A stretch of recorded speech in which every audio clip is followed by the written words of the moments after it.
চান্দাবাজং মনুষ্য সদা মনুষ্য জাতস্য নহে সবরং তব সম অসুরং ঘটং বিনাশং। আরে দোস্ত টুপি সামলা। হ্যাঁ। তুমি এটা কি কাম করলা? হ্যাঁ, তুমি আমার সময় বসে তুমি আমার পায়ে সালাম করলে হবে? আরে দোস্ত, এটা নির্বাচনের সময়, তুমি তো আমার একমাত্র দোস্ত, তাই না? আরে আমি তো তোমার কাছে যাইতেছিলাম। হ্যাঁ, আরে আমার কাছে তো যাইবা কেন? আমি তো তোমার কাছে যাব। কি কয়? ভোটের সময় কি যাওয়া লাগে নেতার বাসায়? নেতা আরে আসবে না আপনার না, বাসায়। আমি যাইতেছিলাম অন্য এক কারণে। কি কারণ? ওই যে হাজারিবাগ হ্যাঁ। আমাদের ওই চারটে দোকান আছে না, হ্যাঁ, দোকান তো আছে তোমার। গতকাল তোমার পোলাবাইন দিয়ে তো আমার দোকানে গিয়ে ওই চান্দা এই, আরে ওই যে বুঝছি তো, পোলা পাইন ওই ঈদের গেছে। আগে চানরাত আচ্ছা আচ্ছা, হ্যাঁ, চানরাতে আমরা খোঁজ খবর নিতে গেছিলাম। আচ্ছা, হ্যাঁ ঠিকই আছে। আমার হ্যাঁ, গেছিলাম। পোলাপাইন গেছিল, পাঠাইছিলাম। আর ওইটা না, তাহলে কি? তোমরা বুঝো না। ওই যে আর, মানে ভাবি কোথায়? ভাবি কেমন আছে? দেখো তো কি কথার মধ্যে আবার কি কথা। হ্যাঁ? তোমার ভাবি ভালো আছে মানে হ্যাঁ। ওই আমার দোকানে হ্যাঁ। তোমার পোলাবাইন গুলো দিয়ে তোমার তার ওই চান্দা ও আরে চান্দা মাছ ও চান্দা মাছ ভাজি। হ্যাঁ, ভাবি করছিল, খুব মজা হইছে, করলা দিয়ে ভাজি করছিল। আরে, ভাবির হাতে চান্দা মাছ ভাজি। বন্ধু একটা মজা, ভোট মজা। দিও। ওরে হরিপদ কাকা, আরে কাকা নমস্কার কাকা। কাকা হরিপদ কাকা। করে কি করে কি করে কি করে কি করে কি কাকা, করে কি কাকা।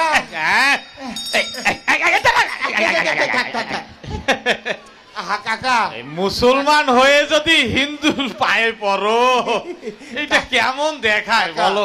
একটু আশীর্বাদ করো কাকা। ইয়ে আমি নির্বাচনে দাঁড়িয়েছি কাকা, একটু আশীর্বাদ করো। জানি জানি, শোনো এ তোমার কর্মই তোমার জন্য আশীর্বাদ। তারপরেও একটু আশীর্বাদ করে একটু দেন। আশীর্বাদ করো কাকা। আরে একটু আশীর্বাদ করো না কাকা। আরে আশীর্বাদ ছাড়াই তুমি হয়ে যাবে। হ্যাঁ? আরে একটু করো। আচ্ছা ঠিক আছে ঠিক আছে। একটু দেন।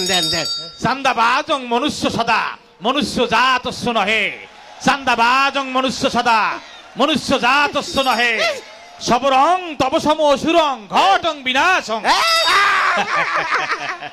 আরে আশীর্বাদ করছে। পুরা দুর্গা পূজার মন্ত্র পড়িয়ে দিছে, না হয়ে যায় কোথায়? আরে হরিপদ কাকা নমস্কার। নমস্কার। আশীর্বাদ করছে। এই চল চল এই, চল। আমাদের আবার উত্তরপাড়া একটা ক্যাম্পেইন আছে। হ্যাঁ, আচ্ছা যাও আর তোমার একটু দোয়া দিয়েন, দুইটা কার্ড দিমু। কাঠ লাগবো না আমাদের। কর্মতেই জয় কর্মতেই ক্ষয়। এই হরিপদ কাকা, হ্যাঁ তুমি এটা কি কাম করলা? কি করলাম? কি কাম করলা একটু আগে? কখন? আরে কি কয়, তুমি তো জানো সে চান্দাবাজ। জানি তো। ওর মতো একটা চান্দাবাজের তুমি কিভাবে আশীর্বাদ করলা বলো? তাড়াতাড়ি কিসের আশীর্বাদ করলাম? কি করলা? হ্যাঁ ওরে সংস্কৃত ভাষায় গালি দিয়ে দিছি। সংস্কৃত ভাষায় গালি, সেটা আবার কি রকম? চান্দাবাজং মনুষ্য সদা মনুষ্য জাতস্য নহে। মানে কি? মানে চান্দাবাজ মানুষের জাত না। এই যে তারপরে তো- সবরং তব সম অসুরং ঘটং বিনাশং। হ্যাঁ। তার মানে সবুর কর, তোর মতো অসুরের বিনাশ ঘটবে। সেটা যা বললা আমি তো হ্যাঁ। ভাবলাম তুমি হ্যাঁ। দেখো কাকা, তুমি আমরা প্রতিবেশী, হ্যাঁ। আমরা মুসলমান হিন্দু, কিন্তু একসাথে তো আমরা চলি হ্যাঁ। নাকি? হ্যাঁ। ওর মতো চান্দাবাজ। হ্যাঁ। শুনো, হ্যাঁ। কালকে ওর পোলাবান গেছে আমার দোকানে, 4টা দোকান আছে তুমি জানো না, হাজারিবাগ বাজার। জানি তো। ওর পোলাবান গিয়া ওই পাশে হ্যাঁ। আমার দোকানের পাশে হ্যাঁ। একটা কুকুর, রাস্তার কুকুর, হ্যাঁ। 4টা বাচ্চা দিছে। হ্যাঁ। পোলাবান যে কয় কুত্তা তোমার দোকানের পিছনে বাচ্চা দিছে, তুমি চান্দা দেওয়া লাগবে। ওমা কত? আরে কুত্তা দিছে বাচ্চা, হ্যাঁ। আমি কেন চান্দা দিব তুমি কও? ঠিকই তো চিন্তা করো, মানে কুত্তায় বাচ্চা দিলে ওকে চান্দা দেওয়া লাগবে। চান্দা দেওয়া লাগবে। ছি, ছি, ছি, ছি, ছি, ছি, ছি, ছি, যাক, ছি। আচ্ছা শোনো, কাকা, হ্যাঁ। হ্যাঁ। এইগুলো হচ্ছে যে ভোটের কোকিল, বুঝছো? ভোটের কোকিল। বসন্তের কোকিল যখন বছরে একবার দেখা যায়, আচ্ছা। আরে ভোটের কোকিল 5 বছরে একবার দেখা যায়। সেটা যা বলেছো। বুঝছো? হুম। এটা যে ভোট খেলা, তুমি আমি হিন্দু মুসলমান, হ্যাঁ।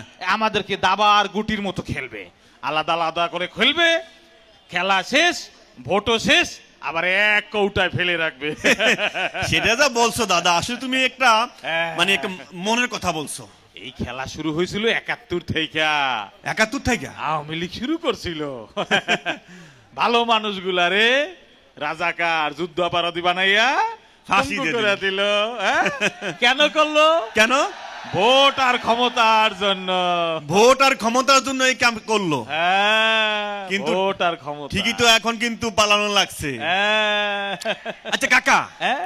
এই আওয়ামী লীগ এগুলো করছে ভোট আর ক্ষমতার লাগে, ঠিক আছে, কিন্তু হ্যাঁ। দেশে তো এখন আর আওয়ামী লীগ নাই। হ্যাঁ, আছে আওয়ামী লীগ আছে? আছে। কেমনে আছে? উহাদের দেহ দেশ ত্যাগ করিলেও উহাদের অন্তরাত্মা বিক্ষিপ্ত হইয়া বহু দলের মধ্যে প্রবেশ করিয়া আছে। আচ্ছা, এদেরকে চেনার উপায়টা কি? চেনার উপায়টা কি? চেনার উপায় কি? হ্যাঁ। উহারা রনে বনে জনে জঙ্গলে এবং ভোটের ময়দানে যখনই সিপাই পড়িবে তখনই তাহারা সেই পুরাণ ডাক ডাকিবে, যুদ্ধাপরাধী, স্বাধীনতা বিরোধী, মুনাফেক, সেই ঘন্টা বাজাবে। সেই ঘন্টা বাজাবে। যাই হোক, তাইলে এবার আচ্ছা কাকা, হ্যাঁ? এই যে একটা অশুভ শক্তি, হ্যাঁ, অশুভ শক্তি, অশুভ হ্যাঁ, শক্তি এই যে অশুভ শক্তিকে তাড়ানোর কোনো উপায় নাই? আছে, কিভাবে? কঠিন, তবে তাড়ানো যায়। কিভাবে? এই যে মনে করো, হ্যাঁ। হিন্দু মুসলমান হ্যাঁ। একসাথে যদি যজ্ঞ করা যায় তাহলে এই অশুভ শক্তি দেশ হইতে বিতাড়িত এই হইবে। তুমি এটা কি কইলা? আমরা কি তোমাদের হিন্দুদের মতন আবার যজ্ঞ করবো নাকি? আরে মুসলমানরা? শোনো, কি? এই যে ফেব্রুয়ারি মাসে হ্যাঁ। আমাদের নির্বাচন না, হ্যাঁ, 12 তারিখ তো নির্বাচন। 12 তারিখ, হ্যাঁ। ওই দিনকেই হবে মহাযজ্ঞ। ওই দিন মহাযজ্ঞ। হ্যাঁ, সেই দিন প্রত্যুষে জাগিয়া হিন্দু মুসলমান একত্রিত হইয়া জায়গা মতো যদি ঘন্টা বাজাইয়া দেওয়া যায় তাহলে অশুভ আত্মা বিতাড়িত বিনাশ হইবে। তার মানে বুঝতে পারছি, হ্যাঁ। তুমি সেই নির্বাচনের দিনটাকেই একটা যজ্ঞ হিসাবে যজ্ঞ, দেখতেছো। এটা আমাদের জন্য কিন্তু মহাযজ্ঞ। হ্যাঁ, ভুল করিলে আবার পস্তানো অশুভ লাগবে। আত্মা আবার আমাদেরকে যাই জাপিয়া হোক, ধরিবে। এই ভুল কিন্তু আর করা যাবে না দাদা। না না না না, এবার খুব ভালো লাগতেছে যে আমাদের মুসলমানদের পাশাপাশি তোমাদের হিন্দুরও কিন্তু এইবার হ্যাঁ, যোগ্য নেতা বাছাই করতে। অবশ্যই অবশ্যই, আচ্ছা, দাদা। এখানে ভুল করা যাবে না। শোনো, হ্যাঁ, আমাদের মন্দির কাহারা পাহারা দিছিল, কারা? আমার ঘর বাড়ি কারা পাহারা দিছিল, হ্যাঁ। উহাদেরকে আমরা ভোট দেব। তাইলে আর কিছু বলা লাগবে না। মানুষ চান্দাবাজং মনুষ্য সদা মনুষ্য জাতস্য নহে, চান্দাবাজং মনুষ্য সদা মনুষ্য জাতস্য।